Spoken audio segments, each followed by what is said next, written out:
Hello, everyone. My name is Ryan McCarthy, and this is 10 good minutes on no credentials required.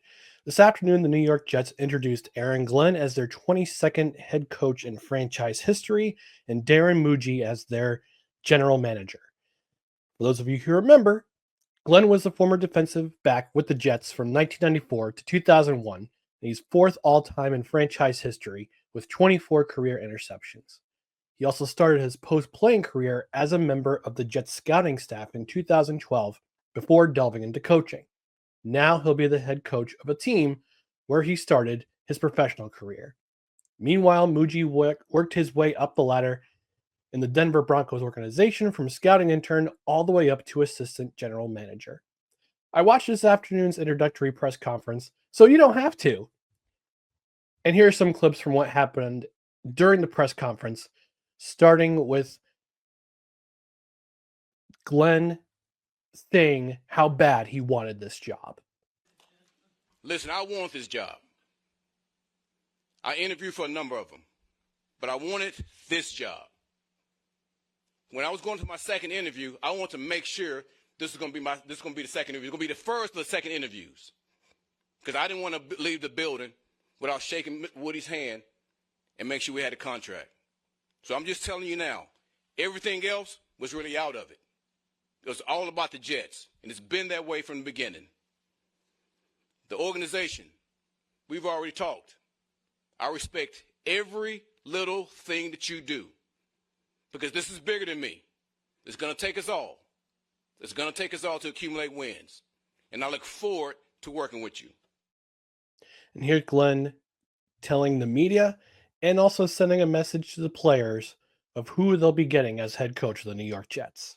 Put your seatbelts on and get ready for the ride. Listen, there are going to be some challenges, but with challenges becomes opportunity, gets opportunity. But here's what I do know. We're the freaking New York Jets, so we're built for this. Solid message. And then lastly, here's the clip. And all these clips are courtesy of Sports New York, as well as the New York Jets. Free and fair use. Forewarning. This is Aaron Glenn addressing the elephant in the room, and that is the status of Aaron Rodgers. Just a couple of things I want to nip in the bud before we get to the Q&A.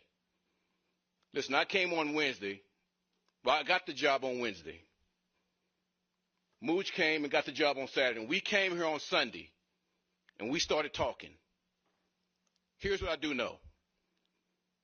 Aaron Rodgers will be talked about.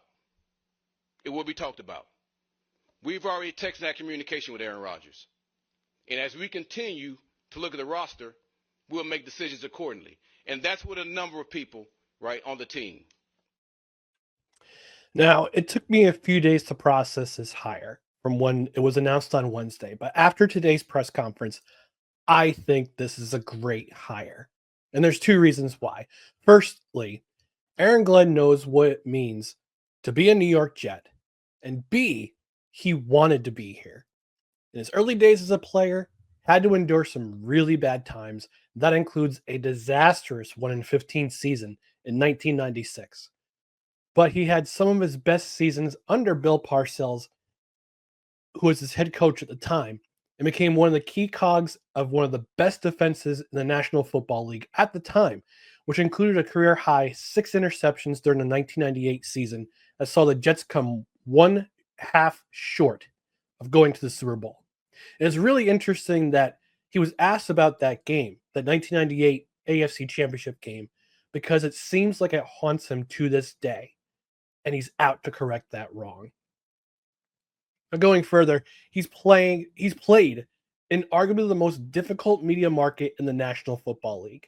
He knows the pressure of being under the microscope of a media that will dissect you if you make a terrible mistake. Aaron Glenn also knows what it's like to play for arguably the most loyal fan base in the National Football League. Now he's the head coach for that same fan base, and he knows that if you win and maintain success, they will love you.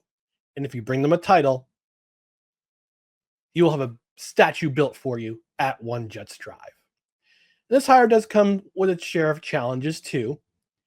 Both Aaron Glenn and Darren Mougey stated that they're going through the evaluation period, They'll have a lot of personnel decisions to make on the field. I believe this includes what to make of several starters from last season's roster who are approaching free agency in March. That includes DJ Reed, defensive lineman Javon Kinlaw, and offensive linemen Morgan Moses and Tyron Smith. They'll also have 8 selections in this year's NFL draft, which includes the 7th pick overall. Glenn and Mougey will have to have a shared vision of what they want this roster to look like in 2025 and beyond. But the most important decision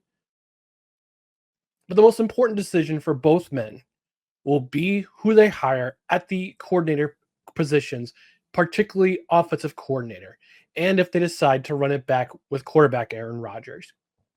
Whoever they bring in as the offensive coordinator will need to figure out ways to unlock their talent to play to their best potential, especially Breece Hall and Garrett Wilson. Another decision is who will be the starting quarterback on September 7th. Will it be Aaron Rodgers? Will it be Tyrod Taylor?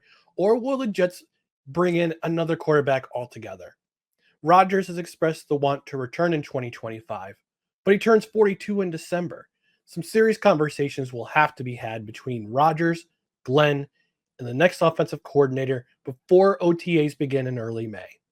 And both Glenn and Mougey expressed that they are not in a hurry to make a decision on their coaching staff, which I think is very wise. Here's the biggest wrinkle in these hires, though. Unlike the last 3 Jets coaching hires, neither Glenn nor Mougey are walking into a rebuild situation. The Jets will have some tooling to do at some positions, but I think both men, with their scouting experience, can identify those needs and fill in where needed. Additionally, the Jets defense will have to deviate from the base 4-3 defense they already play. That's the scheme Aaron Glenn employed when he was the defensive coordinator of the Detroit Lions. So let's see how they reset the roster. Despite some challenges ahead, I like this hire. No, I love this hire. We'll see what 2025 and beyond has to offer for Aaron Glenn and the New York Jets, and fans hope he can be the one to lead the franchise to the success, or sustained success as he calls it, they've been starving for. Now, one thing I was hoping for out of this press conference was that Aaron Glenn didn't exhibit any cringy behavior like Adam Gase did back in 2019 when Hinney was introduced, and also didn't have any corny catchphrases like Robert Saleh did when he was introduced in 2021. Both of those things became a meme very quickly. Thankfully, he didn't, unlike Liam Cohen in his introductory press conference in Jacksonville today. Duval. Oh boy. Thanks for joining me on this edition of 10 Good Minutes on No Credentials Required. Before I get out of here, I just want to remind you to listen to the flagship show, as well as my side project, the Three Rails Metro Hockey Podcast, wherever you listen to podcasts. You can also tune into the live show on Tuesday nights at 6:30 p.m. and on Saturday mornings at 10 a.m. Eastern on our YouTube, Facebook, and Twitter pages, with the replay later on the Belly Up Sports YouTube channel. Also, check out more of our podcasts and written articles on bellyupsports.com.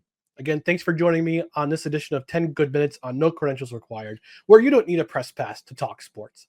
I'm Ryan McCarthy, and we'll see you again next time.